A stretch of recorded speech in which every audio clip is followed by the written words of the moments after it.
Welcome to my channel, where the scariest stories come to life. Before we dive into today's chilling tale, make sure to hit the subscribe button and turn on notifications, so you never miss a story. Now, let's get into the horror.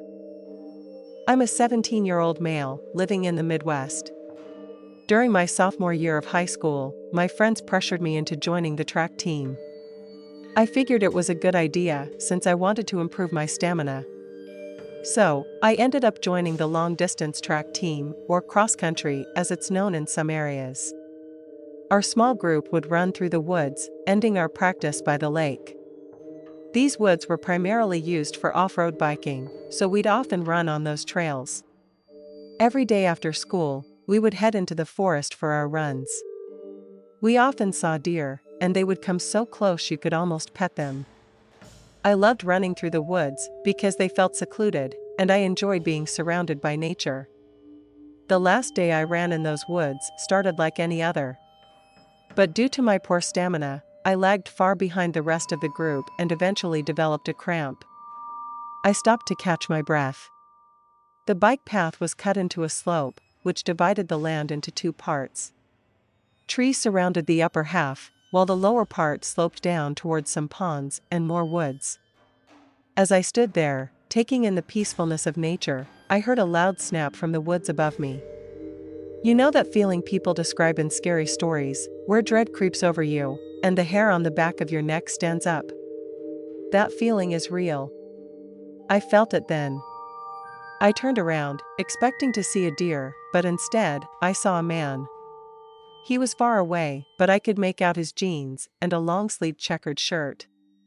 A little background on me: I'm a third-degree black belt in Taekwondo, with 15 years of martial arts training. Despite my confidence in self-defense, something about this man felt off. I started jogging lightly. To my utter horror, the man began sprinting down the slope at an angle, using the trees to propel himself forward. It took me a moment to realize why he was running that way. He was trying to cut me off. I knew I couldn't outrun him, so I silently prayed as I ripped a fallen tree branch from the ground. The man reached the bottom of the slope, and I could see him clearly now. He looked homeless, with bloodshot eyes, a pungent smell, and an unkempt beard. I raised the stick and warned him to stay back, but he just smiled and said words that will haunt me forever: "All I want to do is play." At that moment, I closed the distance and delivered a hard kick to his groin. He groaned and stumbled back. Without hesitation, I swung the stick down as hard as I could, breaking it over his head. The man collapsed onto the path. Terrified, I ran faster than I ever had in my life. When I reached the end of the forest path, my coach was there waiting for me. She saw the fear in my eyes and asked what was wrong. I forced a weak smile and told her it was nothing. I didn't tell her what had happened. I didn't think she'd believe me. A few days later, I told my parents about the encounter. They urged me to inform my coach immediately, which I did at the next practice. After that, we never ran in those woods again. It's been over a year, and I still haven't gone back into those woods. I don't know what that man's intentions were, but I hope I never see him again. To this day, I regret not saying something sooner, knowing I could have put others in danger. I'm still kicking myself for waiting. In 1984, I was 8 years old. Every summer, my family would camp in various campgrounds around Yellowstone Park. Each trip, I begged my parents to let me sleep in a small tent next to the trailer, but they always said no, until that summer. On the last night of our trip, they finally said yes. I was excited, proud even, to be deemed old enough to sleep outside with my 5-year-old sister in a tiny tent set up in the clearing beside my parents' trailer. The only rule was that I wasn't allowed to leave the tent unless I needed to use the bathroom inside the trailer. It was late, and my sister had already fallen asleep. The forest was quiet except for the rhythmic chirping of bugs. I loved the peacefulness, lying there and listening to the sounds of the night while reading my book. I didn't realize the sounds were slowly fading until the only thing I could hear was my sister's soft breathing. Then, my flashlight began to flicker, and before I knew it, it blinked out entirely. Everything went quiet, eerily quiet. But as I lay there, my ears caught a new sound, faint at first, like something rustling through the underbrush. It was coming from the edge of the pines that surrounded our tent.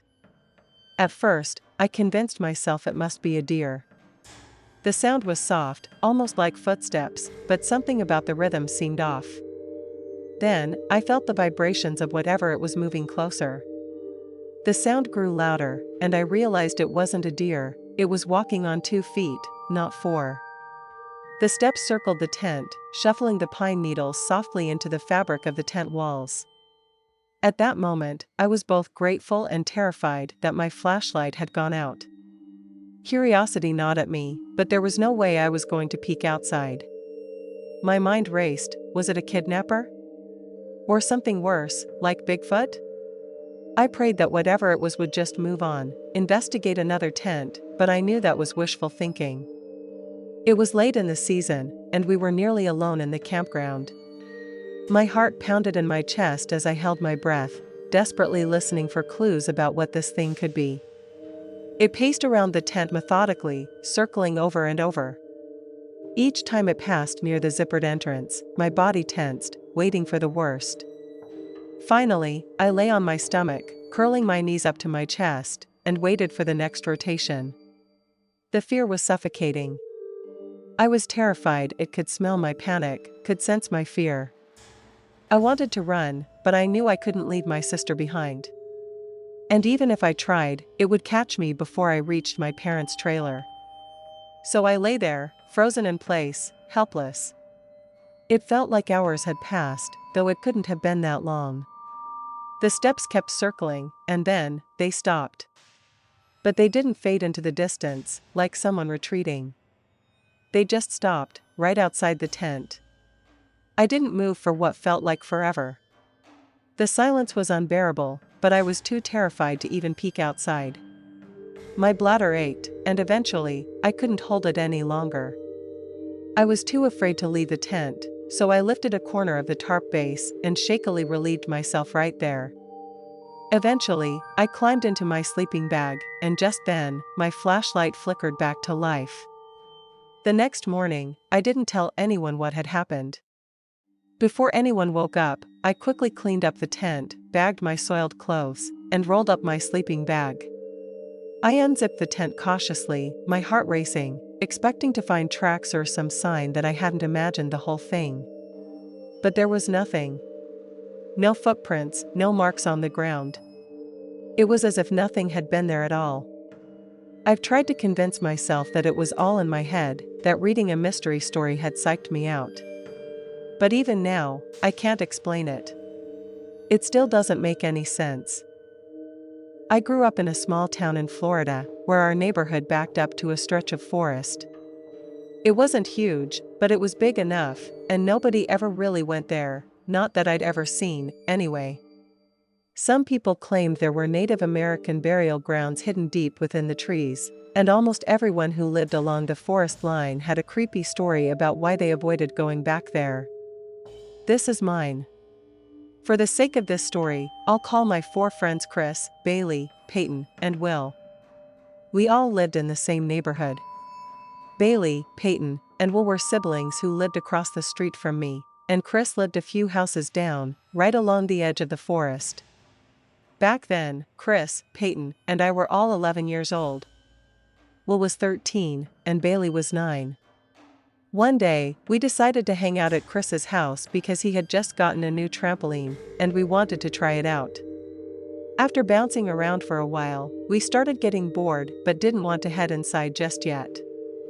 Bailey, who was obsessed with anything supernatural, suggested we hop the fence in Chris's backyard and explore the forest. So, like the brilliant preteens we were, we did exactly that. We walked straight back from Chris's house, deeper into the woods, for almost an hour. Everything seemed normal until suddenly, all the sounds of the forest just stopped. No birds, no insects, nothing. We froze. Bailey and Peyton looked to me for answers. For some reason, they always believed I had some sort of paranormal sensitivity because I'd been the one to see or hear strange things whenever we visited haunted places. But in that moment, I had no idea what was happening or what to do. I just shrugged, but I didn't move. Then Chris gasped. We all turned to see him staring, wide-eyed, pointing at something ahead of us. When I followed his gaze, I saw it, a fuzzy, black mass curled up on the forest floor, some distance away. My first thought was that it was a bear, but it didn't look right. I couldn't make out any clear features, and it wasn't moving in a way that made sense. Even now, I struggle to describe what I mean by that. It just looked wrong. Suddenly, a wave of dread hit me like a punch to the gut. Every instinct in my body screamed that we needed to run, now,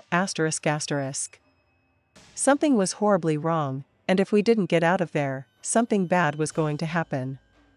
Without a word, I grabbed Bailey and Peyton by the arms and started pushing them back in the direction of the house. We ran as fast as we could, our feet pounding against the forest floor. I could hear Chris and Will running behind us, and I purposely slowed down just enough to let them pass me. I wasn't going to let anything happen to my friends. If something was chasing us, it would have to get through me first. As we ran, I felt tingles creeping up my spine, and it was as if voices were screaming in the back of my head, if we stop, we're dead. We kept running until we finally reached the fence to one of the neighbors' yards. We hopped over it, raced around the house, and bolted into the street.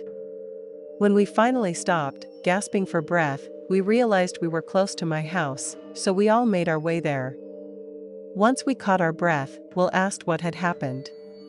Only Chris and I had seen the black mass, but Chris said he had also seen it rise just before he heard me, Bailey, and Peyton start running, which is why he grabbed Will and followed us. We all agreed that we heard a distinct lack of sound just before Chris and I saw that black shape. None of us have ever gone back to that part of the forest again. I have no idea what we saw or what that thing was. Some people suggest it was a black bear, but I know for sure that wasn't it. Whatever it wasn't something natural. I live deep in the woods on a 65-acre private lake in rural Georgia, about an hour west of Lake Sinclair. It's a small, secluded town with hardly any neighbors within 10 miles. The history of our property dates back to the 1850s, as my wife discovered while researching my family tree. It turns out my great-great-great-grandfather was a Cherokee Native American who settled here with a white woman. Together, they built the property, the lake, and the first house, which has since been rebuilt over the years. There's a family tradition to keep the property, and since I was the last of my siblings to get married, my grandparents left it to me in their will. I'm now 28 years old, happily married, with 3 beautiful children who love growing up on this land. One night last week, I decided to go fishing on our lake.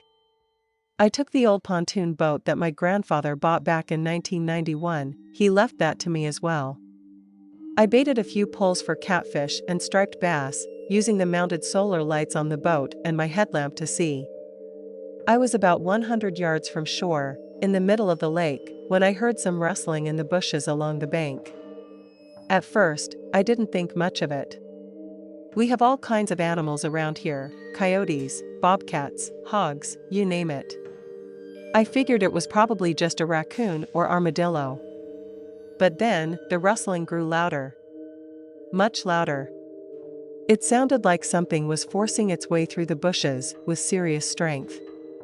That's when I started to freeze up, and the hairs on the back of my neck stood on end. Whatever it was big. I told myself to stay calm, not to move or make any noise. My headlamp wasn't strong enough to fully illuminate the shore, but I aimed it toward the sound. That's when I saw the silhouette. It was massive, at least 2 to 3 feet taller than me, and I'm 6 feet 2 inches. I had to look up to where I imagined its face was, and that's when I heard it, a low, guttural growl. In my mind, I kept repeating, we don't have bears here. What the heck is that thing? The shadow moved through the beam of my light, just enough for me to see its outline, but not enough to make out any clear details. It was dark, massive, and before it disappeared into the woods, it made this strange whooping sound, twice, back to back. I haven't been able to stop thinking about that night since. I've debated going back out during the day to see if I can find footprints or any other signs of whatever it was. It's my favorite catfish spot, after all. I'm 25, and my husband is 28. We live in a small town that borders a massive redwood forest, not far from the trees of mystery. Our street was built right in the middle of the forest for reasons I've never fully understood. There are two large patches of woods, maybe 5 to 15 miles long, that stretch between us and the next town, eventually connecting to even larger forests on both ends of the street. We tend to be night owls, staying up late and sleeping in. One cool fall night, after a hot day, I was in bed waiting for my husband to join me. I love the fresh night air, so I had the window cracked open. The full moon was out, and the bluish light illuminated everything outside. Our old street doesn't have any street lights, so the moon was the only light source. I sat there, cozy under 5 blankets, scrolling through my phone while listening to the crickets chirping. Then I heard it, a man screaming. It sounded like it came from a few houses up the street, near the edge of the forest. At first, I thought it was just someone messing around, a silly, fake scream. But as it continued, something felt off. The scream lasted far too long, and toward the end, it transformed from a typical man's scream into this deep, gurgling roar, like something out of a werewolf movie. It didn't sound human. Not entirely, anyway. By the time the scream ended, I wasn't paying attention to the crickets anymore. I was too focused on what I'd just heard. It echoed through the trees, and it was loud, like it was coming from a massive speaker. There's no way our neighbors didn't hear it, but I haven't worked up the courage to ask them about it yet. I've gone over every possible explanation in my head. Was it a Sasquatch? A werewolf? Some kind of creature? Or could it have been a person somehow making that noise? But how could anyone scream that loud, for that long, and then make such a deep sound? I'm still trying to figure out what was lurking in the woods that night. Thanks for sticking around till the end. If you enjoyed the story, don't forget to give the video a like and leave a comment with your thoughts. And if you haven't already, hit that subscribe button and turn on notifications so you never miss a terrifying tale. See you in the next one.